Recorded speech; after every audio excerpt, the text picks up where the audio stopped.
Just 5 years ago, Ms. Harris was the senator from California, hoping to win the Democratic nomination for president.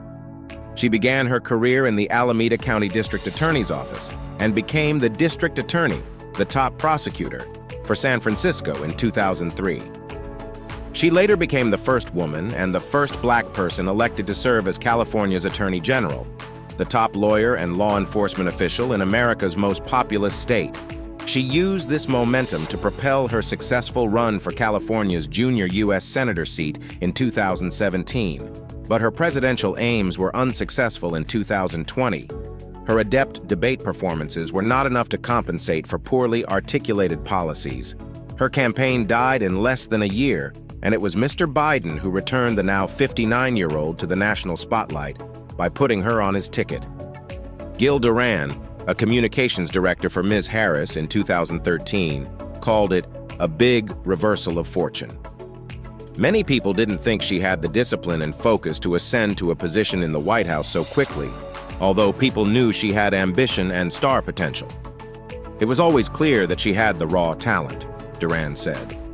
Ms. Harris focused on several key initiatives while in the White House, and she was instrumental in some of the Biden administration's most touted accomplishments.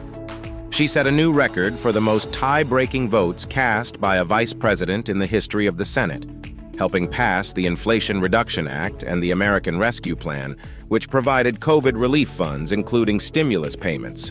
Mr. Biden also called upon Ms. Harris to lead efforts addressing the root causes of migration, as a record number of immigrants fled to the U.S.-Mexico border. It is an issue opponents point to as one where she hasn't made enough progress, and she was criticized by Republicans and some Democrats for taking 6 months to plan a trip to the border after entering office. More recently, Ms. Harris launched a nationwide Fight for Reproductive Freedoms tour, highlighting the harm caused by abortion bans.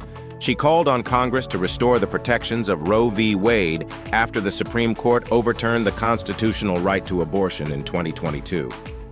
The battle over reproductive rights took center stage throughout the Democratic convention, tailored neatly within the Harris campaign's animating message: freedom.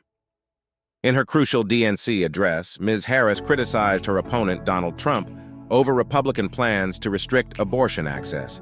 Simply put, they are out of their minds, she said, in one of the most memorable lines of the night, as she promised to sign legislation protecting abortion rights into law.